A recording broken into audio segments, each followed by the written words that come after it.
A prison cell, the hum of fluorescent lights. A man sits at a steel desk, a pen trembling between his fingers. The date is 1998. The place, Milan Federal Correctional Institution, Michigan. The man is Frank Calabrese Jr. His father, Frank Calabrese Sr., known on the streets of Chicago as Frankie Breeze, a feared enforcer for the Chicago outfit. Frank Jr. stares down at a blank sheet of paper. He knows what writing this letter means. If anyone finds out, his father, the outfit, even other inmates, he's as good as dead. But he's made up his mind. He starts to write. I am willing to help you bring down the outfit, including my father. Each word cuts deep. This is no ordinary letter.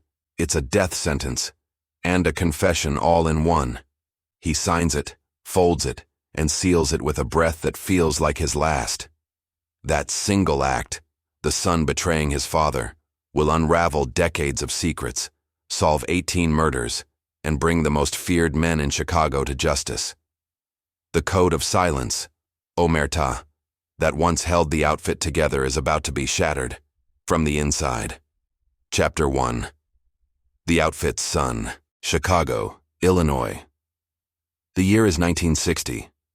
The city hums with industry, neon, and the low pulse of fear beneath the streets. In the neighborhoods of Grand Avenue, the air smells of rain on asphalt and roasted coffee beans. It is here, in a modest two-story house, that Frank Calabrese Jr. grows up, shadowed by a man whose reputation casts a longer shadow than the tallest skyscraper. His father, Frank Calabrese Sr. Frank Sr. is not flashy.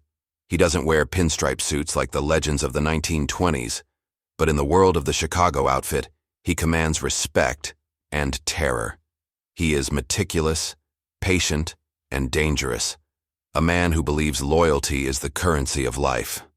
On the street, he is Frankie Breeze, a nickname earned not through charm, but through the subtle and lethal precision of his work.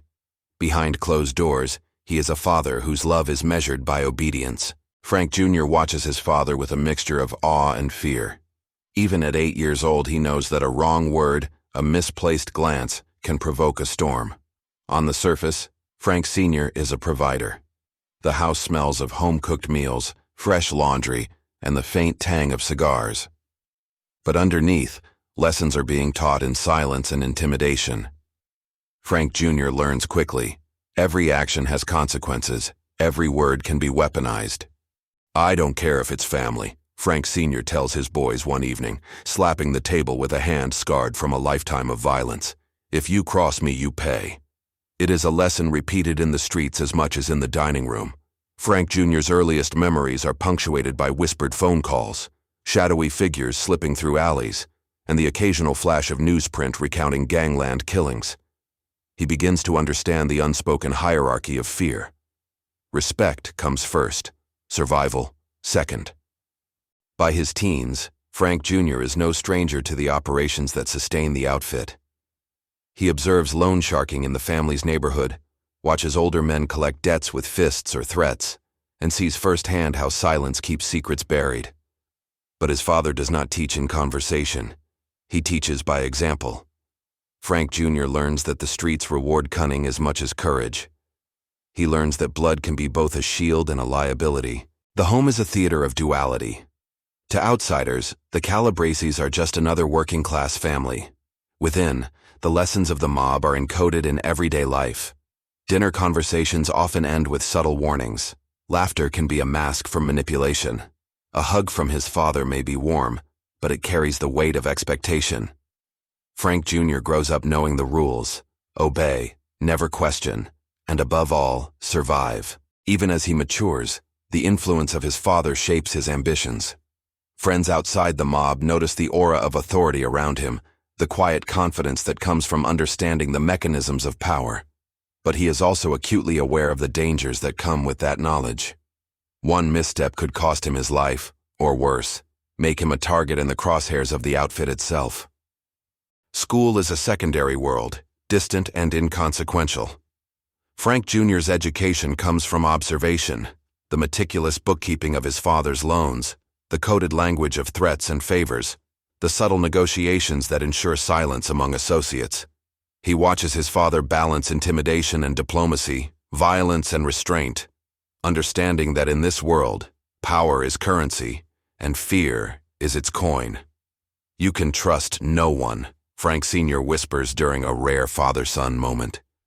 "The streets take care of themselves, but blood doesn't forgive." These words echo in Frank Jr.'s mind as he navigates adolescence. He begins to carry small responsibilities for the family business, delivering messages, watching over crews, and ensuring that debts are collected on time. Each errand is a test, each mistake a potential hazard. His father's approval is both a prize and a trap, granting access to power while binding him ever tighter to a life he can't easily leave. But beneath the lessons of obedience, Frank Jr. begins to notice inconsistencies, small flashes of cruelty, and moments of irrational rage from his father. Neighborhood men whisper about Frank Sr.'s temper. Frank Jr. hears stories of old hits, unsolved murders, and reprisals that seem to materialize from thin air. The man who teaches respect and loyalty is also capable of brutality without warning. The duality fascinates and terrifies him in equal measure. By the late 1970s, Frank Jr. has become enmeshed in the outfit himself, not by choice, but by inheritance. He handles small loans, runs errands for the crew, and occasionally collects debts under his father's supervision. Each success earns a nod of approval, each failure a cold glare. He is both shielded and shackled by his father's power. Yet even as he assumes these responsibilities, the seeds of doubt begin to grow. Frank Jr. notices how violence, secrecy, and loyalty intertwine with fear and control. He sees men who once commanded respect fall to paranoia, how alliances shift overnight, and how a single misstep can be fatal. The lessons of survival are clear, but so are the costs. In these early years, the foundation is set for what will come decades later, a confrontation between loyalty to blood and loyalty to conscience. Frank Jr. learns the rules, internalizes them, and in doing so, begins the slow, painful process of recognizing the consequences of his father's empire. What begins as admiration and obedience gradually transforms into awareness of a system built on fear, silence, and violence. Chicago is alive outside the walls of the Calabrese home. The factories, the streets, the neon-lit bars where whispers of the outfit's reach circulate. But within, Frank Jr.'s world is a crucible, forging a man who knows both the weight of power and the sting of betrayal. His father's lessons, etched into every corner of the home and every conversation overheard, will shape not only his actions, but the historic decisions he will one day make. And though he does not yet know it, the boy who learns at his father's side is learning the very tools that will one day dismantle the empire his father has built. Chapter 2. Lessons in Loyalty. The streets of Chicago hum with the low rumble of traffic and distant sirens. Neon signs flicker above taverns and restaurants, advertising beer, food, and an escape from the weight of the city. For Frank Calabrese Jr., these streets are more than background. They are a classroom, an arena, and a warning all at once. By the late 1970s, Frank Jr. has grown into a young man. He is tall, lean, and careful with his words.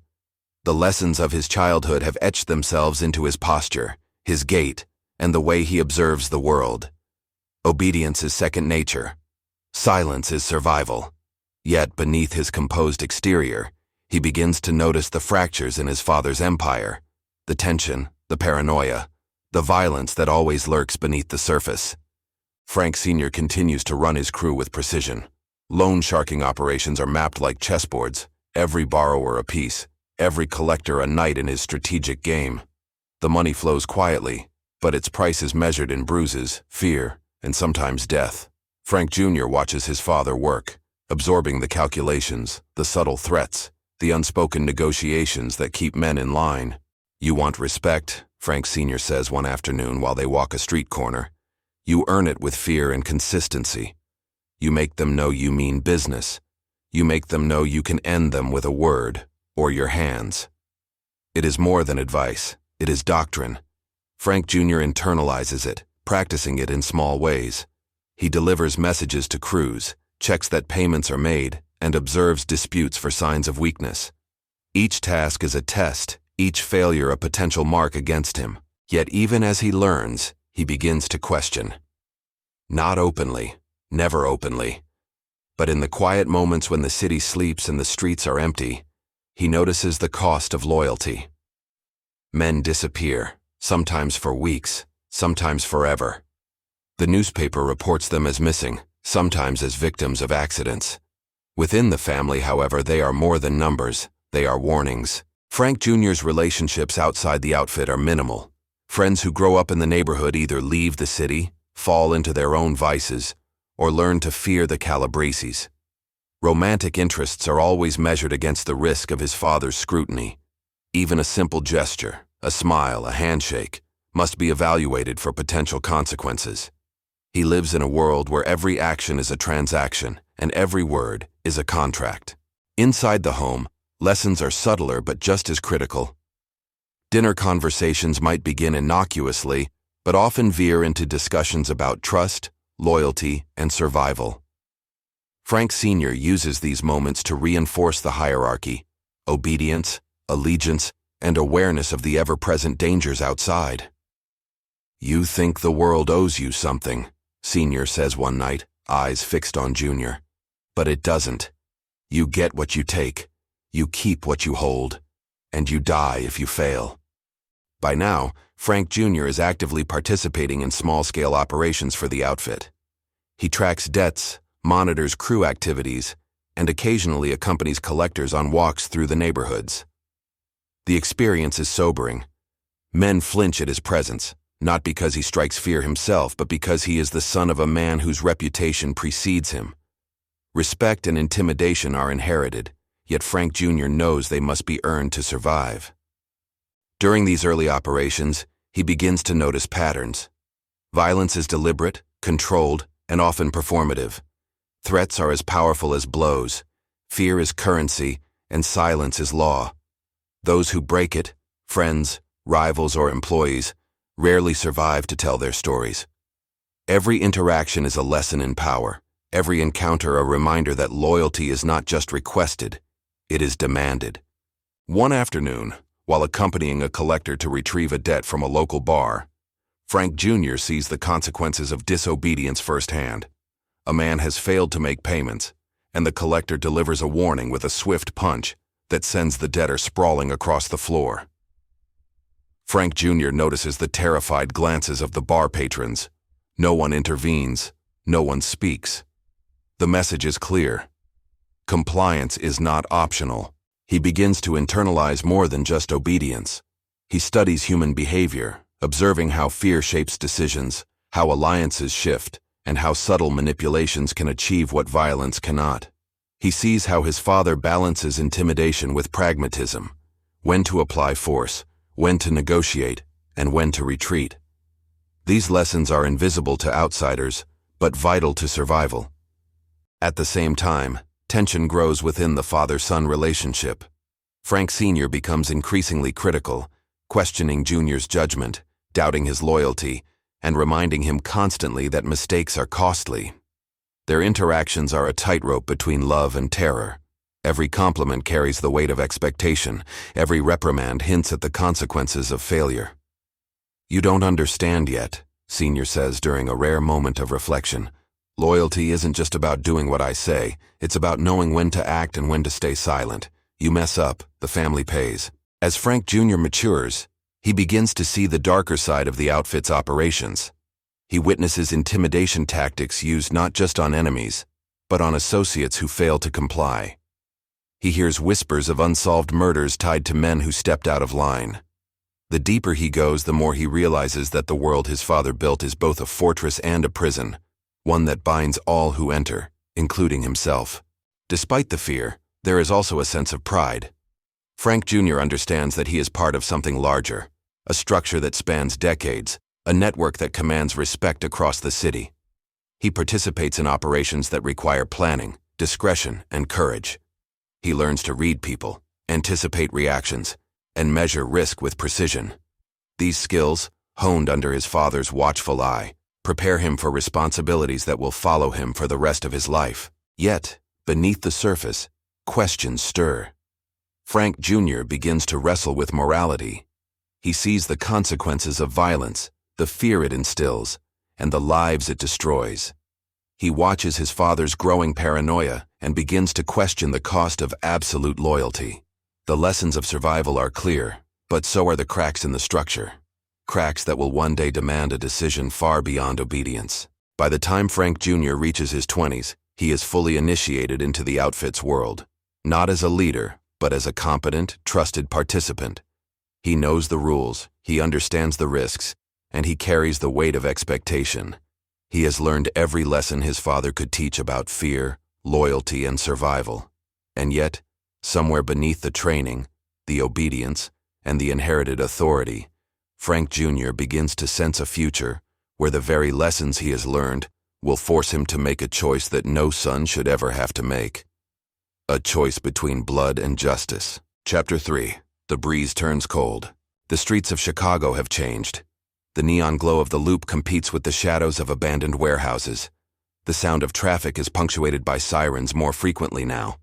By the 1980s, the Chicago outfit has evolved, trading the brazen violence of the Depression era for a quieter, more calculated power. But beneath the surface, fear still rules. And at the center of this empire stands Frank Calabrese Sr., a man whose temper has hardened with age, whose paranoia grows with every whispered threat, and whose control over his family tightens like a vice. Frank Jr., now in his 20s, is fully enmeshed in his father's world. He manages collections, oversees small crews, and keeps careful records of loans and payments. His father's approval is both his shield and his chains. He moves carefully, knowing that a single misstep could cost him everything. Yet the lessons of obedience are becoming complicated by observation. Frank Sr.'s behavior is less predictable than it once was. "I don't want mistakes, Junior," Frank Sr. says one morning as they walk a quiet street corner. "Every screw-up has a price. You understand me?" Frank Jr. nods, hiding the unease that tightens his chest. He has learned to respond with more than words. His posture, his gaze, the subtle shift in his stance, all convey loyalty. But even loyalty cannot quiet the growing tension between father and son. Money flows, but trust does not. Frank Sr. begins to suspect that his son has taken more than just skills from him, that he has ambitions, ideas that challenge the old order. There are rumors in the neighborhood, whispers from crew members, murmurs of small mistakes, minor discrepancies in payments. To Frank Sr., even the smallest doubt is dangerous. His once prideful eyes now scan every interaction, every gesture, every word. The cracks begin to show in the family dynamic. A simple disagreement over loan collections becomes a storm of accusations. "You've been skimming," Sr. shouts one afternoon, slapping a ledger to the table. "I built this empire. You'd rob me of it?" Jr. keeps his voice calm. He knows that arguing would escalate the situation. Fear has taught him restraint. Yet inside, the seed of conflict takes root. He begins to weigh the costs of loyalty, the meaning of obedience, and the price of survival. By the late 1980s, law enforcement attention is intensifying. The FBI has focused on the Chicago outfit's operations in loans, gambling, and racketeering. Surveillance intensifies, and federal subpoenas become a recurring threat. Frank Sr., ever paranoid, begins to grow more volatile, suspicious of everyone, even his closest associates. The household itself becomes tense. Conversations are measured. Doors are locked. Eyes glance constantly toward windows and mirrors. "You never know who's listening," Sr. mutters during a family dinner. "Even blood can betray you." The words hang heavy in the air. Frank Jr. listens carefully, realizing that fear, not loyalty, now governs his father's judgment. Every move, every word, is scrutinized. The once proud figure he admired is slowly consumed by suspicion, a shadow of the man who taught him obedience and control. Inevitably, the authorities intervene.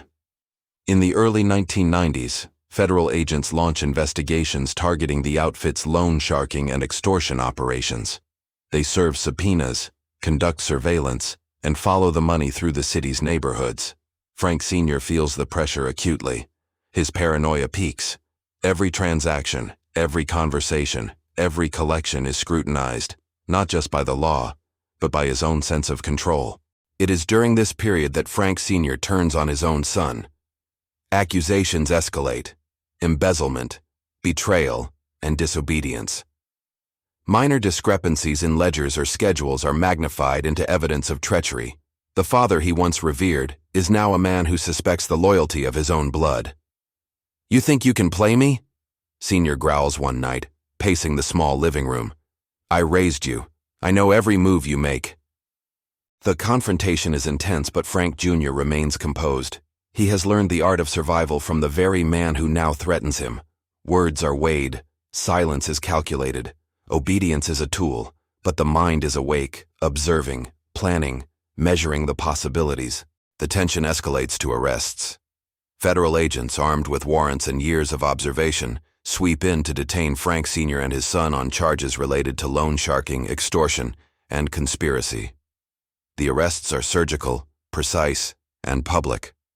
Cameras capture the moment, but the cameras cannot show the complexity of the relationships involved: the fear, the loyalty, the resentment, the love, and the growing sense of inevitability. In the holding cells and courtrooms that follow, Frank Jr. is forced to confront the duality of his father. He sees a man who is both mentor and tyrant, protector and predator. He listens as agents question his father, as evidence is cataloged, as the operations he has learned to manage are exposed to scrutiny. Fear mingles with clarity. He now understands the extent of his father's crimes, the magnitude of his control, and the depth of the violence that has defined his family's legacy. And within that clarity, a decision begins to form. Survival, morality, and conscience converge. Frank Jr. recognizes that loyalty to his father may no longer be compatible with justice, with the law, or with his own life. The path he must walk is perilous, fraught with betrayal and moral complexity. Yet it is unavoidable. "Sometimes," he whispers to himself during long hours in the holding cell, "you have to choose the right path, even if it cuts the blood that raised you." By the time the trial dates are set and the federal investigation expands, the stage is set for a confrontation that will shake the Chicago outfit to its core.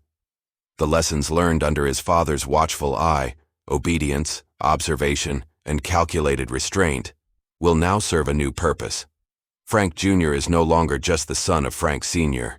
He is a witness, a chronicler, and eventually, the architect of his father's downfall. The breeze has turned cold, and the winds of change are beginning to sweep through the streets of Chicago. Chapter 4. The Prison Pact. The cold steel doors of Milan Federal Correctional Institution clank shut. The echo reverberates down the corridors, a harsh reminder that within these walls, the rules are absolute and the consequences are immediate. For Frank Calabrese Jr., every step, every glance, every whispered word is measured. He is no longer just the son of Frank Calabrese Sr. He is an inmate, a participant in the machinery of justice that has finally reached his family. Prison life is a study in power, observation, and restraint. Movement is regimented. Schedules dictate every action. The air smells of disinfectant, sweat, and the faint, lingering aroma of industrial food. Conversations are hushed, coded, and fleeting, carried in the language of survival. Trust is a currency scarcer than gold, and mistakes can be fatal. For Frank Jr., the stakes are exponentially higher. His father, the man who molded him, shares these walls. But the dynamic has shifted. The boy who once obeyed now observes, and the man he once idolized is under scrutiny. Frank Sr., unaware of the storm brewing within his son, begins to settle into prison life with the confidence of experience. He brags to fellow inmates, recounting old stories of the Chicago outfit, bravado laced with menace. He talks about hits executed decades ago, the precision of his methods, the silence he enforced, and the fear he commanded. His audience listens in awe, some with reverence, others with barely concealed fear. Frank Jr. watches from the shadows, noting every detail, every inconsistency, every admission that could become evidence. "I handled my business," Sr. boasts to a cellmate, voice low but assertive. "And I never left a loose end. Anyone who stepped out of line, you wouldn't even hear about him anymore." Junior feels a chill as he hears the words, a mix of pride, fear, and disgust. He has lived with these truths his entire life, but hearing them recounted so casually in the sterile light of a prison corridor crystallizes the reality.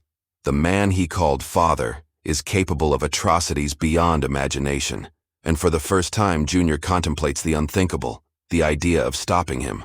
The decision does not come suddenly.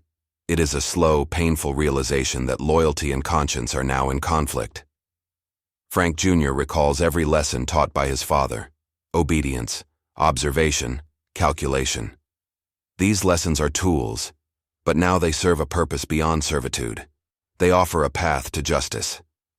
To act against his father is unthinkable in the moral universe of the Chicago outfit, yet every fiber of Junior's being compels him to consider it. The letter to the FBI is drafted with deliberate care. Each word is chosen to balance the truth with discretion, to reveal the crimes without endangering himself unnecessarily.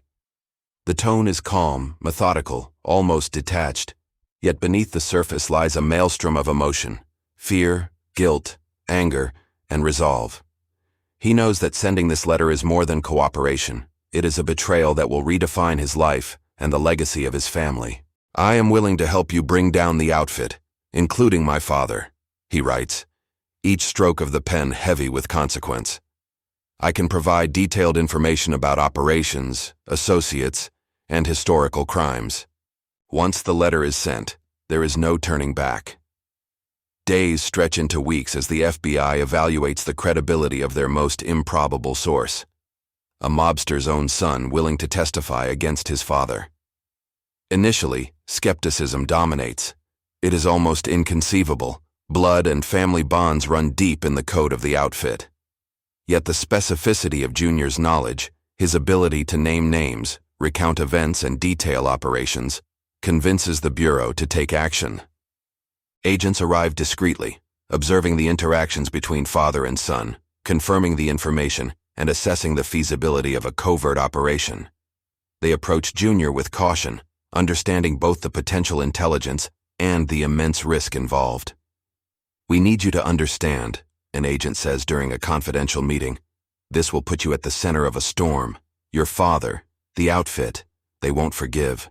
If anything leaks, your life could be in danger." Frank Jr. nods, aware of the magnitude of the commitment he is making. His decision is no longer theoretical. It is a tangible contract with law, morality, and his own conscience. The operation is assigned a code name: Operation Family Secrets.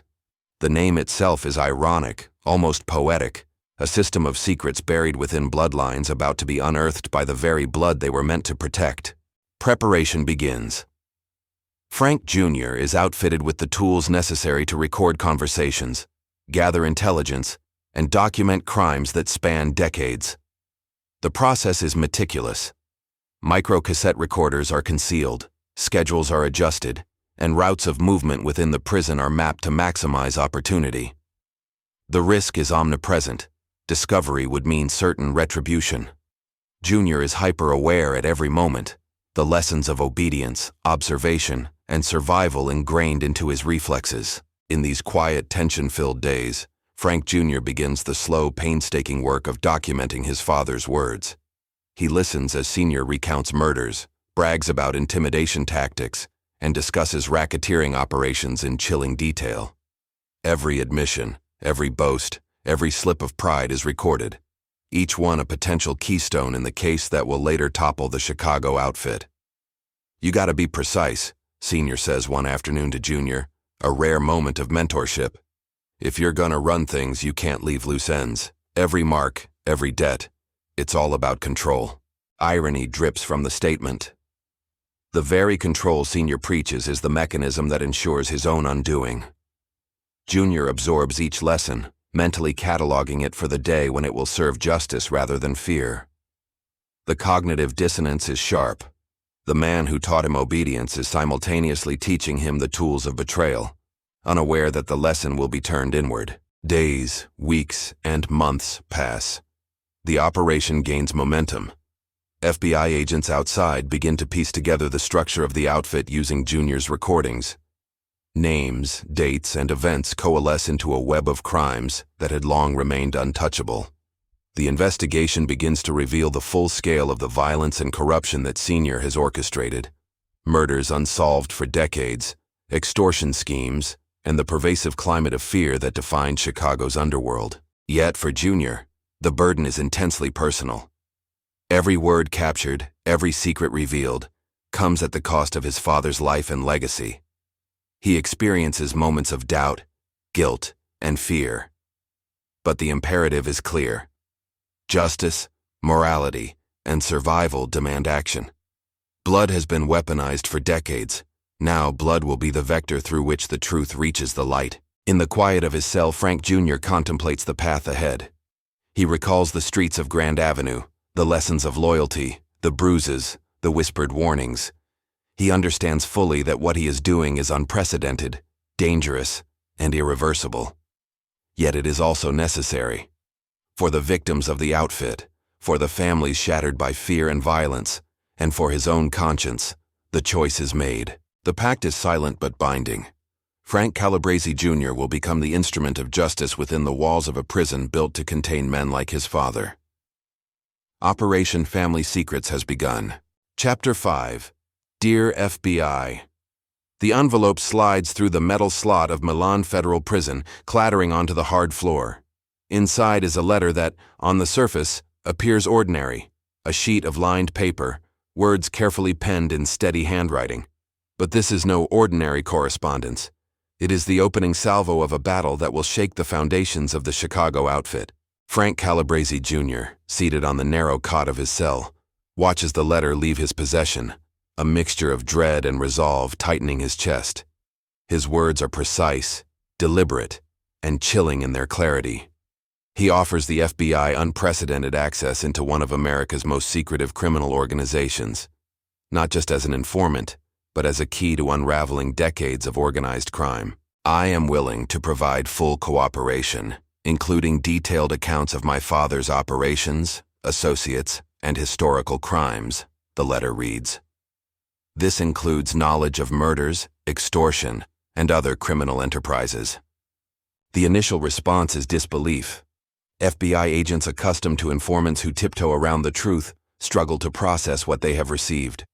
A mobster's son willing to testify against his own father? It is nearly inconceivable. The letter is reviewed, scrutinized, and verified for authenticity. Every name, date, and operation Frank Jr. mentions is cross-checked against existing investigations. Slowly, the impossible begins to take shape as credible evidence emerges from decades of memory. Agents assigned to the case are cautious but intrigued. One sits across from Jr. in a small, dimly lit meeting room within the prison complex. You understand what you're asking? The agent says. Your father, the outfit, this isn't a small matter. If anyone outside finds out you're cooperating, your life could be over. Frank Jr. nods, calm but resolute. I understand, he replies. I've lived in his world long enough to know the risks. If I don't do this, it never ends. Too many people have died already. It is a commitment that goes beyond self-preservation. Frank Jr. frames his cooperation as a moral imperative, a chance to stop his father and the men who have terrorized Chicago for decades. Every word, every recollection, every detail is offered with precision. He knows that the weight of decades of secrecy rests on his shoulders, and that any misstep could destroy everything. The FBI begins to plan. They assign agents, analysts, and legal counsel to structure what will become a covert high-stakes operation. They issue directives. Frank Jr. is to be equipped with concealed recording devices capable of capturing conversations with his father. Routes of movement within the prison are mapped to maximize opportunity. Every detail, every interaction is cataloged. For Frank Jr., the preparation is both practical and psychological. He rehearses conversations, anticipates questions, and considers how to elicit information without arousing suspicion. The task is exhausting, mentally and emotionally, but he is disciplined. Every lesson his father ever taught about observation, calculation, and composure becomes a tool in this unprecedented operation. "We need you to act naturally," an agent instructs during one session. "Your father can't suspect a thing. He's careful, methodical, and intimidating. One wrong gesture, one nervous glance, and the operation fails." Junior understands. He has spent his life navigating his father's moods, reading subtle cues, and masking his true intentions. The difference now is that every skill he learned to survive under Frank Sr.'s authority will be repurposed to bring him down. The first recordings are slow and painstaking. Conversations must be timed, devices hidden in clothing or personal items, and interactions carefully managed to avoid suspicion. Frank Sr., unaware of the trap forming within his own household, talks freely, boasting about old operations and unpunished murders. Each word is a thread in the intricate tapestry that the FBI is beginning to weave, a tapestry that will document the Chicago outfit's darkest secrets for the first time in history. In these early sessions, the psychological toll on Frank Jr. is immense. He listens as his father recounts murders, threats, and intimidation tactics with casual confidence. Every admission is a reminder of the moral chasm between them. Yet, he suppresses fear, guilt, and conflicting loyalties, focusing instead on precision.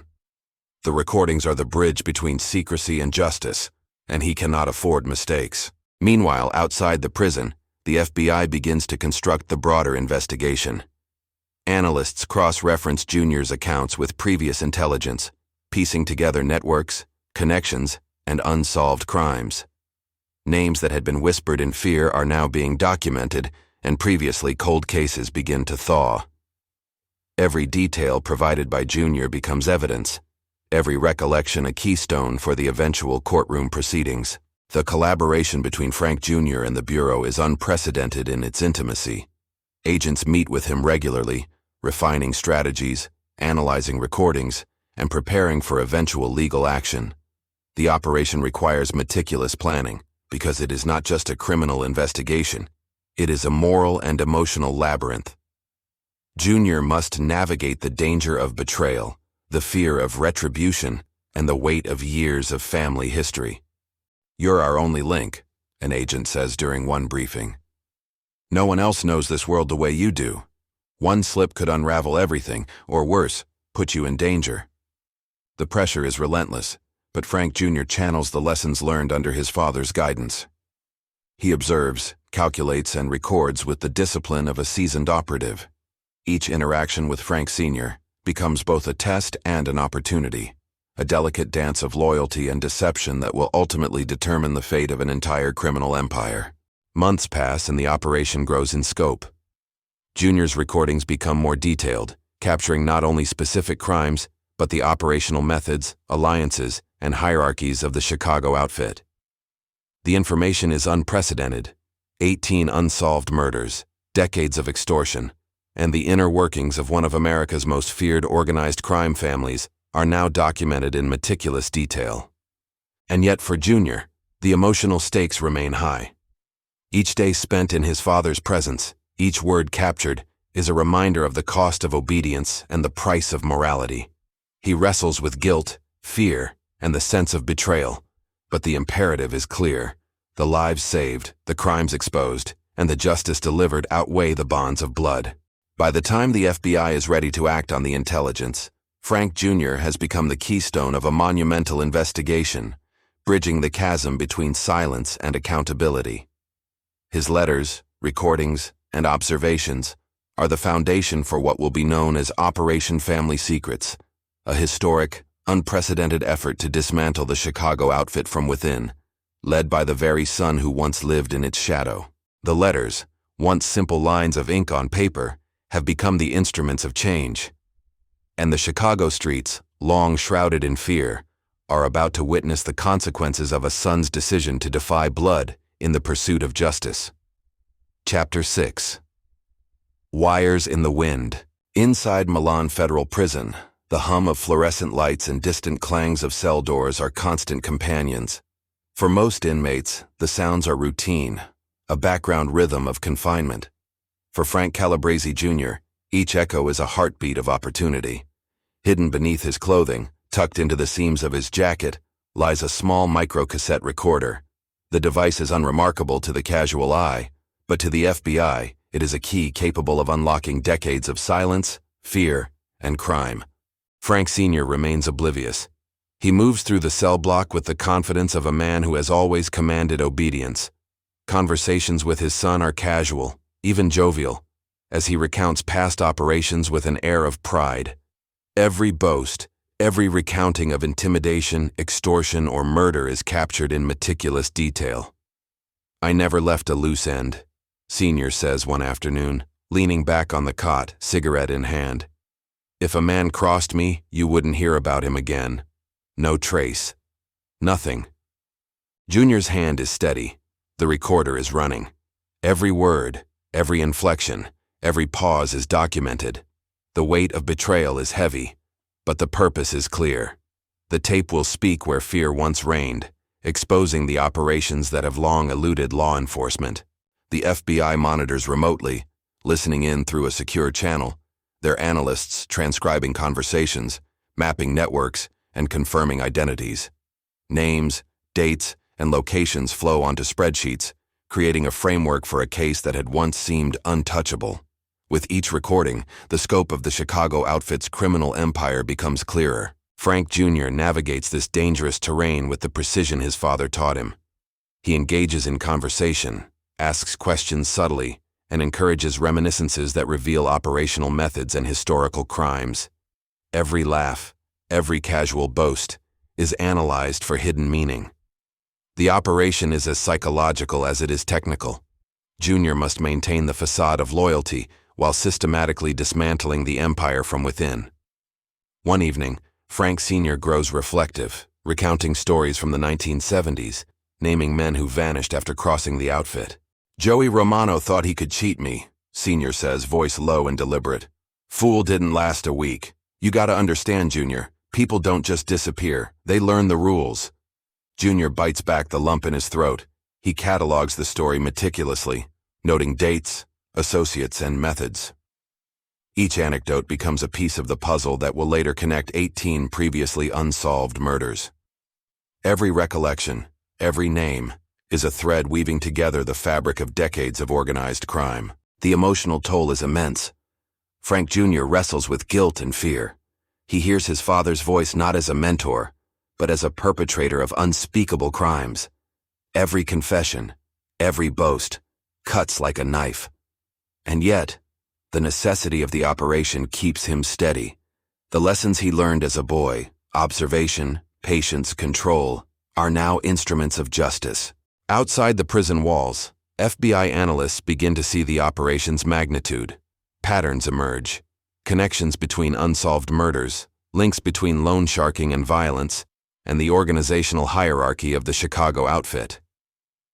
Frank Jr.'s recordings provide not only confessions but also insights into operational methods, how debts are collected, how threats are administered, how loyalty is enforced.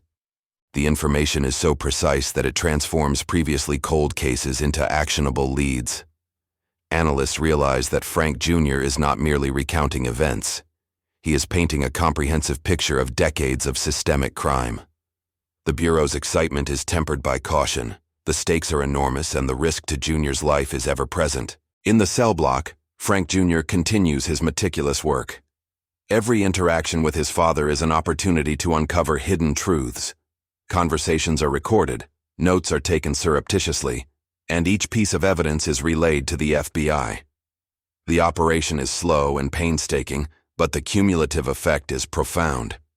You learn a lot when you watch closely, Junior thinks to himself, about fear, control, and about what it takes to stop it. Frank Sr., still unaware, boasts of old hits, describes intimidation tactics, and names outfit associates with casual familiarity.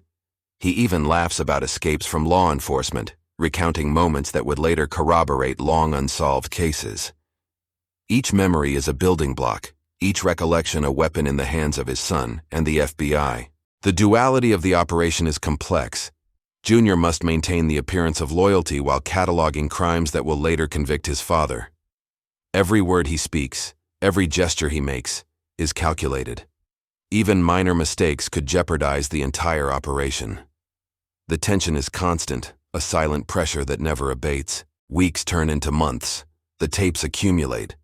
Analysts cross-reference stories, confirming the existence of hidden murders, detailing operational methods, and identifying complicit associates. Every recorded confession brings the FBI closer to understanding the Chicago outfit's hierarchy and the mechanisms of its power. In the quiet moments, Frank Jr. reflects on his role.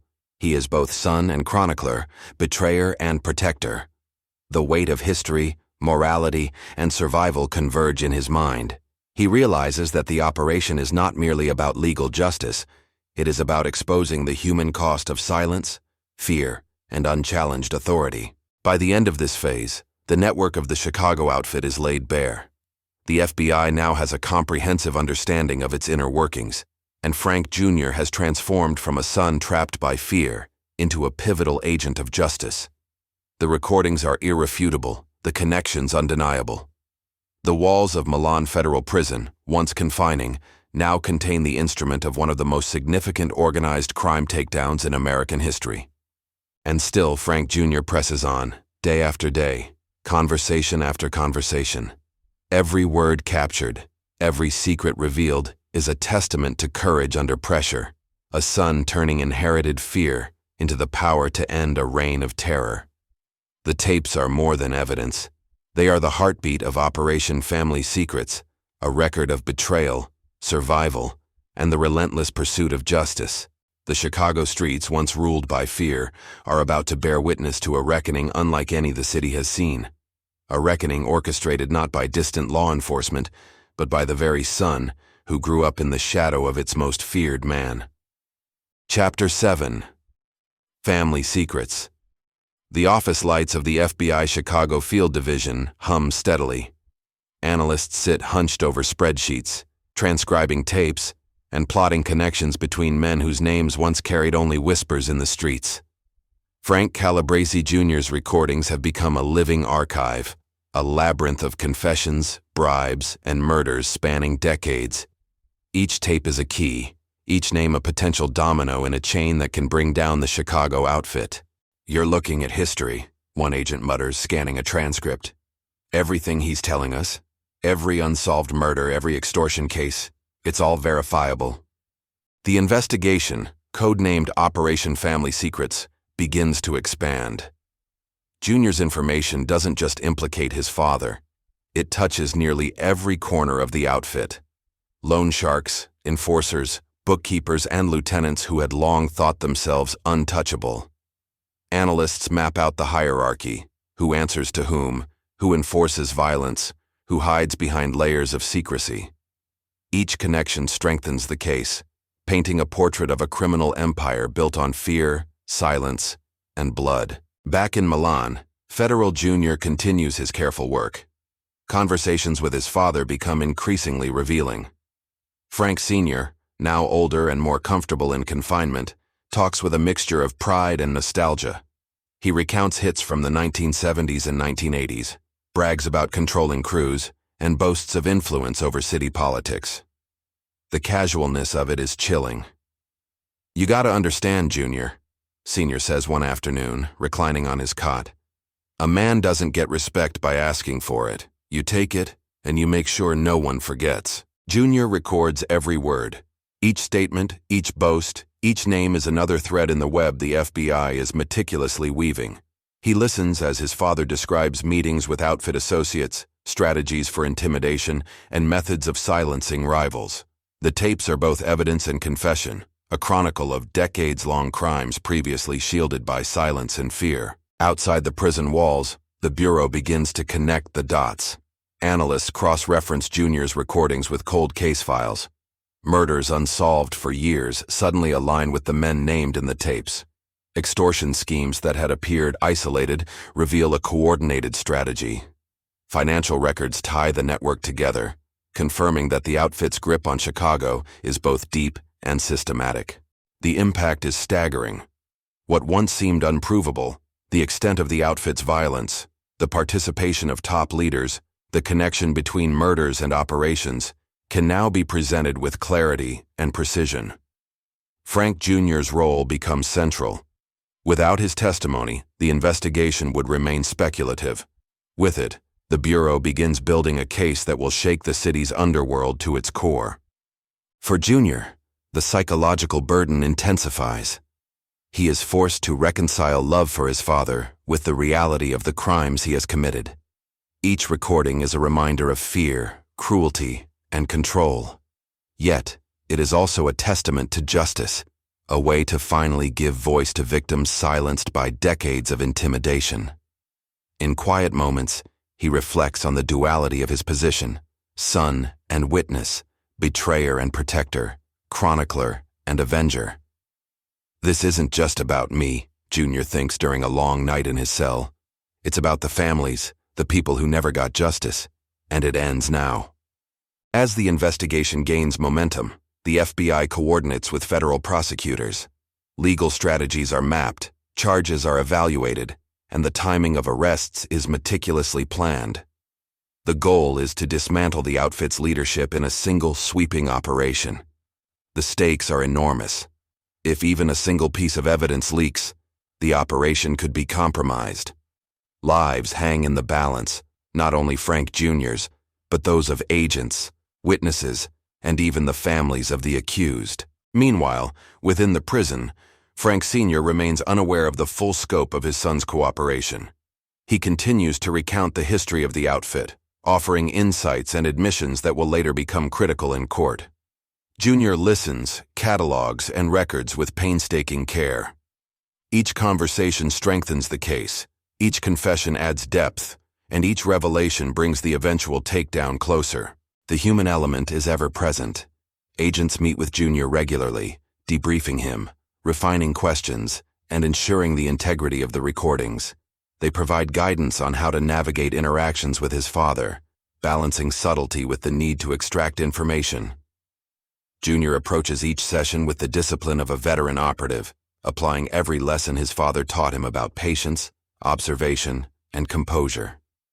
Through this painstaking work, the FBI uncovers the true scale of the outfit's criminal activities: a decades-long pattern of murder, intimidation, extortion, and financial manipulation. The evidence paints a portrait of a family-based criminal network that has operated with near impunity, protected by fear and the code of omerta. And yet the operation also exposes the cracks within that code. Jr.'s betrayal demonstrates that even the strongest bonds can be broken when morality, justice, and conscience collide with loyalty. The tapes, letters, and recordings become the instruments through which silence is shattered. Crimes are revealed and justice is finally pursued. By the time the Bureau is ready to make arrests, 18 previously unsolved murders have been connected to the Chicago outfit, and the hierarchy of the organization is mapped with unprecedented clarity. Frank Jr. has not only survived the psychological strain of betraying his father, but has provided the evidence necessary to dismantle one of America's most feared criminal empires. "You've done something extraordinary," an agent tells him quietly. "You've given us the ability to bring justice where it was impossible before." Jr. nods, silent.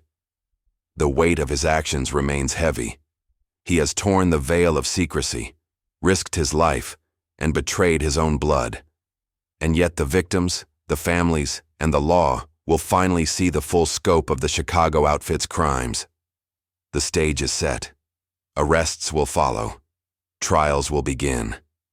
And the secrets that have haunted Chicago for decades are about to come to light, revealed not by distant investigators, but by the son who once lived in the shadow of fear and power. Operation Family Secrets is no longer just a plan. It is a living testament to courage, morality, and the unyielding pursuit of justice. And at its heart is a son who dared to break the code. Chapter 8. The Takedown.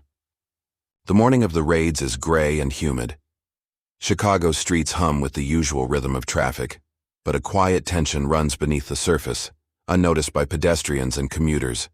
Inside the FBI Chicago Field Division, phones ring incessantly, agents double-check their assignments, and teams prepare for what has been months in the making. The operation, dubbed Family Secrets, is ready to move. Frank Calabrese Jr., still inside Milan Federal, listens with a mixture of anxiety and resolve. He knows the operation will change everything. Arrests will be made, power structures dismantled, and decades of fear will be challenged. Yet he also knows the personal cost. His father, once an untouchable figure in the Chicago outfit, is now about to face justice for crimes spanning decades. The first wave of arrests begins at dawn. Agents dressed in plain clothes descend on homes, businesses, and offices linked to the outfit. The precision is surgical. Warrants are served simultaneously to prevent warnings or escapes. Frank Sr. is among those targeted. The cameras capture the moment. A man once feared across the city, handcuffed and led into custody. "I built this empire," Sr. mutters to the agents as he is escorted from his home. No one takes it from me." The defiance is unmistakable, yet powerless against the weight of evidence meticulously collected by his son. Each confession, each recording, each documented crime is now in the hands of law enforcement. The fear that he once commanded now faces him squarely in the eyes of justice. Across the city, other top leaders of the Chicago outfit are taken into custody. The arrests are the culmination of years of work, years of patience, surveillance, and careful planning. Frank Jr.'s cooperation has been the keystone, providing names, operations, and confessions that no outside investigator could have accessed. The tapes from Milan Federal serve as both blueprint and proof, revealing the full extent of the outfit's hierarchy and criminal activities. Inside courtrooms, prosecutors lay out the case with precision. Witnesses corroborate Frank Jr.'s testimony. Financial records, tapes, and first-hand accounts converge to form a compelling narrative. The charges are extensive. 18 previously unsolved murders, loan sharking, extortion, and racketeering. For decades, the Chicago outfit operated in the shadows. Now, its activities are illuminated for all to see. Frank Sr. sits in the courtroom, his expression a mixture of anger, disbelief, and the faintest flicker of fear. He listens as his son testifies, recounting operations, methods, and events that even Sr. assumed were forever concealed.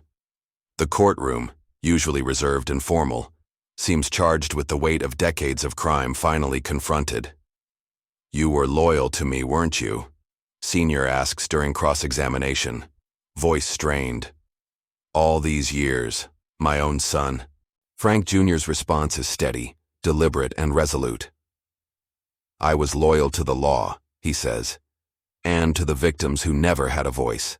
That loyalty matters more than fear." The statement reverberates through the room. It is not only a legal argument, it is a moral reckoning. For the first time, decades of silence and intimidation are challenged openly, and the power once held by fear begins to crumble. The trials are exhaustive, witnesses are called, evidence is examined, and the hierarchy of the Chicago outfit is reconstructed with painstaking detail. Frank Jr.'s testimony is central.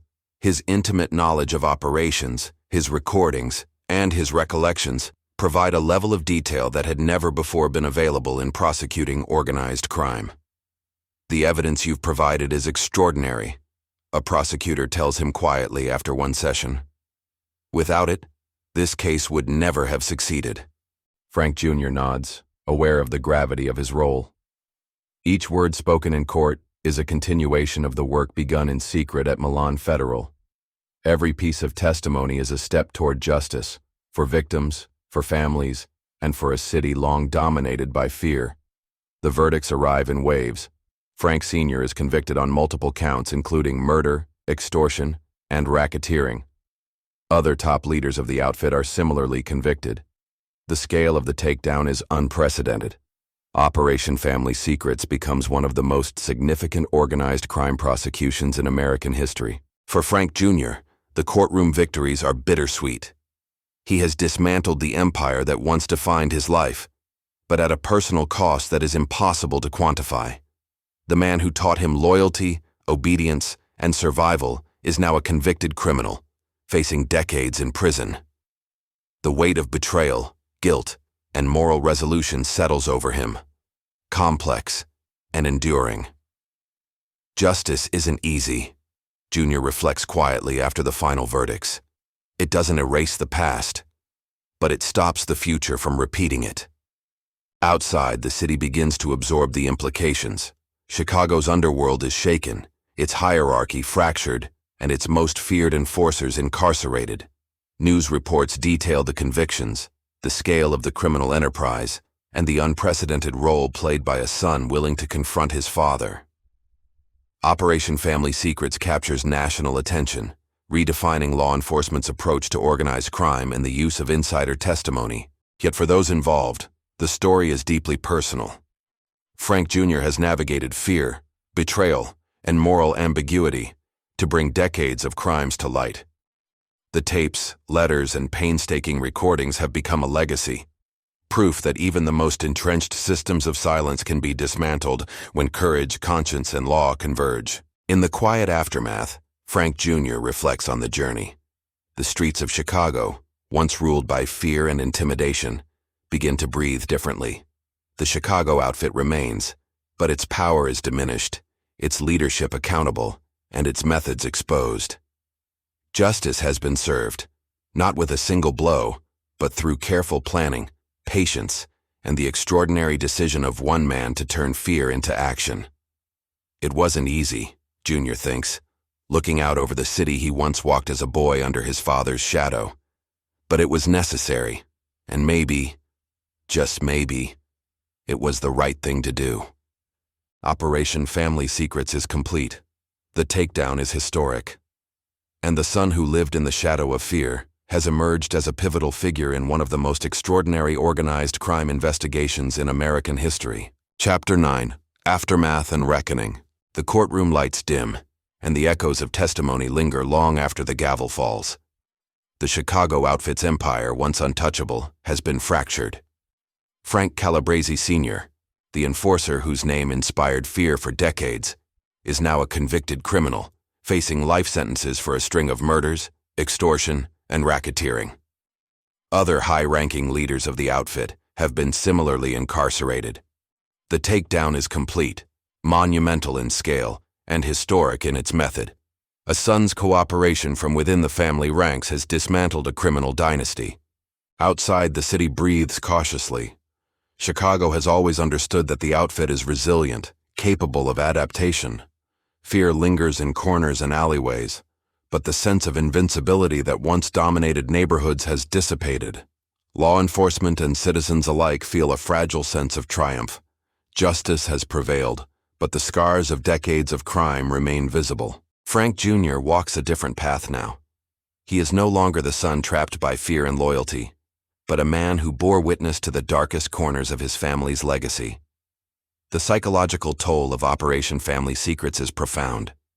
He carries the weight of betrayal, the grief of moral conflict, and the memory of countless victims whose lives were impacted by his father's actions. Each step he takes is measured, contemplative, and tinged with the knowledge that the path he chose, though necessary, forever altered his identity. "It's strange," Jr. confides to a counselor years later.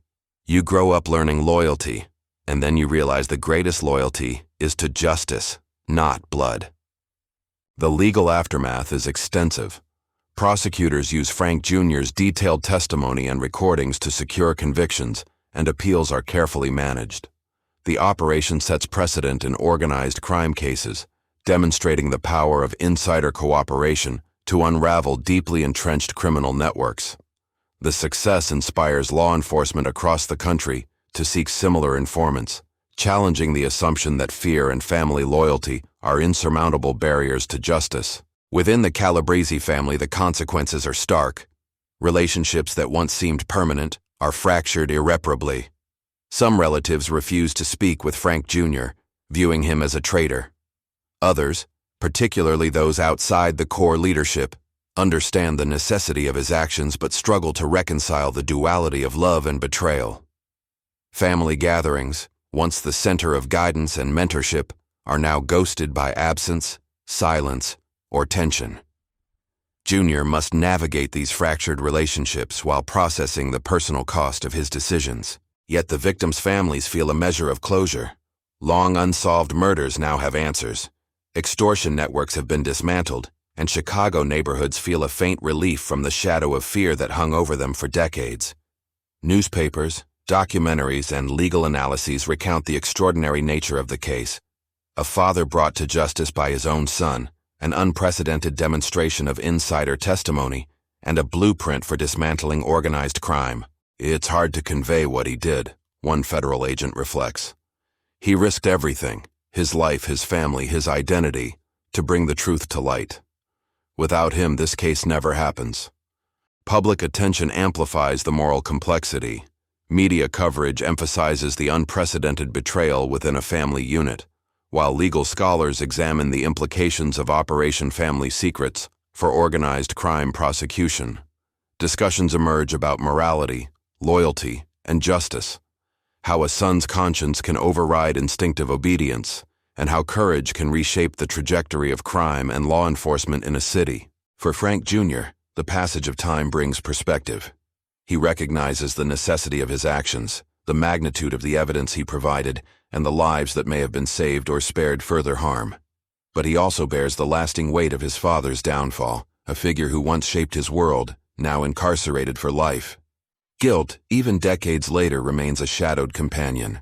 The FBI uses the operation to train agents, illustrate the power of strategic informants, and highlight the risks inherent in undercover work within family structures. Frank Jr.'s testimony becomes part of instructional material, demonstrating the delicate balance between patience, psychological insight, and technical proficiency required for high-stakes organized crime investigations. Chicago itself begins to shift. The outfit is diminished but not erased. New leaders emerge cautiously, aware that the precedent set by Operation Family Secrets alters the rules of the game. The city's law enforcement, emboldened by success, continues to investigate remaining networks, applying lessons learned from one of the most comprehensive insider-driven cases in history. In the quiet moments, Frank Jr. reflects on the intersection of morality and survival. He understands that the operation did not simply dismantle a criminal empire. It tested the boundaries of loyalty, love, and conscience. He carried the weight of decades of crime, yet transformed fear into a mechanism for justice. His role, once defined by obedience, fear, and secrecy, is now marked by courage, foresight, and moral resolution. "I didn't just testify against my father," Jr. muses in a rare interview. "I testified for the people he hurt, for the victims, for the city. That mattered more than blood." Operation Family Secrets leaves a legacy far beyond Chicago. It becomes a case study in the use of insider testimony, demonstrating that even the most deeply embedded criminal organizations are vulnerable to moral courage. The success inspires federal agencies nationwide, reshaping investigative strategies, trial preparation, and witness protection protocols. The final reckoning is subtle yet powerful. Frank Sr., once untouchable, serves life in prison. The Chicago outfit is fractured but continues in diminished capacity. Frank Jr., having survived the moral, emotional, and physical trials of cooperation, emerges as a pivotal figure in one of the most remarkable criminal investigations in American history. The shadows of fear and secrecy are lifted, replaced by accountability, justice, and a reminder that courage, even within a family, can change history. Chicago moves forward, scars intact but lessons learned. And in the quiet aftermath, Frank Calabrese Jr. remains a testament to the extraordinary consequences of moral conviction, calculated courage, and the unyielding pursuit of justice. Chapter 10. Legacy. Years have passed since the last gavel fell in the Operation Family Secrets trials. Chicago streets, once shadowed by fear and silence, now hum with cautious normalcy. The Chicago outfit, fractured and diminished, persists, but the empire that once ruled with intimidation has been permanently altered. The hierarchy that once inspired terror now exists under constant scrutiny, reshaped by the precedent set by one son's courage. Frank Calabrese Jr. walks a path shaped by history, conscience, and consequence. No longer simply the son of a feared enforcer, he carries the dual legacy of family and justice. His name is forever linked to the takedown of one of the most notorious organized crime families in American history. Yet the personal cost remains inescapable. Fractured relationships, enduring guilt, and the shadow of his father's life sentence. "I didn't set out to be a hero," Jr. reflects quietly. I set out to stop the violence, to give victims a voice. But in the process, I became something I never imagined. The legal landscape of organized crime prosecution has changed dramatically. Operation Family Secrets becomes a model for federal investigations nationwide. Prosecutors, agents, and investigators study the case, examining how insider testimony, meticulous documentation, and careful psychological strategy can dismantle even the most entrenched criminal networks. The use of a family member as an informant, once considered near impossible, is now acknowledged as a powerful, though morally complex investigative tool. Chicago law enforcement adapts. Investigations become more strategic, relying on intelligence and relationships to penetrate networks that were previously impervious. The outfit, aware of the vulnerabilities exposed by Frank Jr.'s cooperation, adjusts operations, tightens internal security, and exercises caution. Yet the precedent is clear. Secrecy can be breached, fear can be challenged, and justice, though slow and painstaking, is attainable. The cultural impact is significant. Books, documentaries, and media coverage explore the extraordinary moral and psychological dimensions of the case. The story of a son who testified against his father captivates the public, prompting debates about loyalty, morality, and the price of conscience. Scholars analyze the operation, highlighting how personal courage can intersect with legal strategy to produce historic results. Inside the Calabrese family, the consequences remain palpable. Some relatives sever ties entirely, unable to forgive what they perceive as betrayal. Others, particularly those removed from direct involvement, express cautious gratitude or understanding. Frank Jr. navigates this fractured landscape with the same careful calculation he once employed in Milan Federal.